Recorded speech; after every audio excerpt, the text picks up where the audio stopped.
Hello, my name is Ashley Goralchek, and I am going to discuss the Literacy and Creative Arts lesson plan for EDEC 601. The activity or the lesson plan that I wrote is actually a part of a bigger 2 to 3 week long plan, so I just took out one day of it. And in this lesson plan, children are going to paint, first of all, as part of the science integration, they go on a nature walk and they collect various size rocks. So for the literacy part, they are going to paint upper and lowercase letters on the rocks using paint brushes, and paint pens. So basically, first they're going to do, the idea is on the rock for it to be the capital letter and the lowercase letter. And they could do it like both on the front. They could do the uppercase on the front, lowercase on the back, whatever works, whatever the teacher chooses. But actually in this lesson we go through the lowercase letters first. And some research articles that I read talked about how 95% of what we read is actually in lowercase letters. While it's easier for the children most of the time to learn the uppercase letters first, it's important that we teach lowercase letters first because of the implications that it has on learning to read. So basically what they're going to do is they're going to paint the upper and lowercase letters on rocks. And the rationale for the activity is, basically, they have to know their letters in order to read. So in this activity, I do correlate the sounds just because, what's the purpose of learning the formation of a letter if we don't know the sound of the letter? So it'll do us no good when we're trying to read. It says, what are you trying to achieve with the activity? I want my students to be able to recognize all 26 upper and lowercase letters. And then in the activity I have where they do A, E, I, O, and U, a different color than the rest of the letters, just because they need to be able to recognize the vowels since they play such an important part of our alphabet. And then what would they learn from the activity? It's the same thing. The formation, the actual formation of the letters, how to correctly write them, the identification of the letters, as well as the sound of the letters. The objectives that I chose, there were two. The first is a Reading Foundations kindergarten objective. It's recognize and name all upper and lowercase letters of the alphabet. And then the other one is a Reading Foundations objective, and it's associate the vowel sounds with the common spellings for the 5 major vowels. And that's why I said they would mark A, E, I, O, and U in a different color. The age range, ideally this would be 3 to 5, 3 to 6 years old. It just depends on kind of where the child is. We would hope that a 6-year-old is not just now learning their letters. But in reality that may have happened. So anywhere from 3 to 6 years old would be the appropriate age.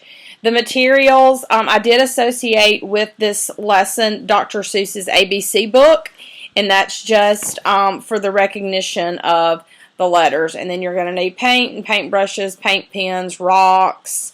I do talk about alphabet cards and pipe cleaners and an alphabet chart, and we'll get to that later on down into the lesson for the need of those. So the procedures, pretty much this can be done one-on-one or in small groups. This could be a good part of maybe of a guided reading group for them to take just a few letters every day and do it. This is not to be done in one day. We don't lay 26 rocks out and then get them to do the whole alphabet. This is to be done over a 2 to 3 week period. The closure of the lesson, I talked about using Chicka Chicka Boom Boom. The students always love that song, and so that would just kind of be a review of the letters of the alphabet, as well as actually seeing the letters in the song. It's the YouTube version, so it has a video that correlates.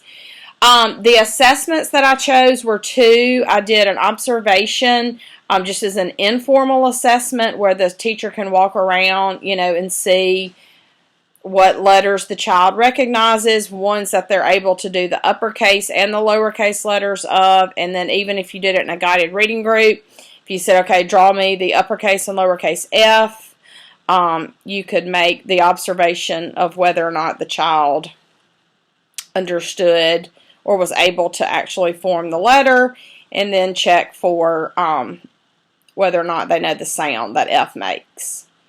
And then the formal assessment, I said the teacher could have the alphabet chart and allow the student to go through and fill in the missing letters. Okay, so like they may have A, C, F, and then they would go back and do B and D and write those in the alphabet chart. The differentiation, the enrichment, Dr. Keskin made a comment on my enrichment was more along the lines of fine motor skills, which was not directly related to the objective of the lesson. So, for an enrichment, I thought that students could actually begin to write sight words and maybe their spelling words on rocks instead of the letters, since this typically is your upper quartile of students who are your above average learners. But what I had put in the enrichment was that they would use pipe cleaners to make the upper and lowercase letters. And so that would be more along the lines of fine motor skills and not the identification, formation, and identification of upper and lowercase letters. And then the intervention would be for maybe your Tier 2 students to use alphabet cards that fit together like puzzle pieces, where they match the upper and the lowercase formations of each letter together. And then the accommodation, it would just depend, obviously, on their accommodation, their 504 plan. But I said this could be where students maybe watched a video of the formation of letters and practice writing them in the air versus, writing them on pen and paper or paintbrush and rocks at the moment. This lesson could be made a little bit more difficult if you decided to do sight words, so that could be taken one step farther, where you could take this lesson and continue past just uppercase and lowercase letters.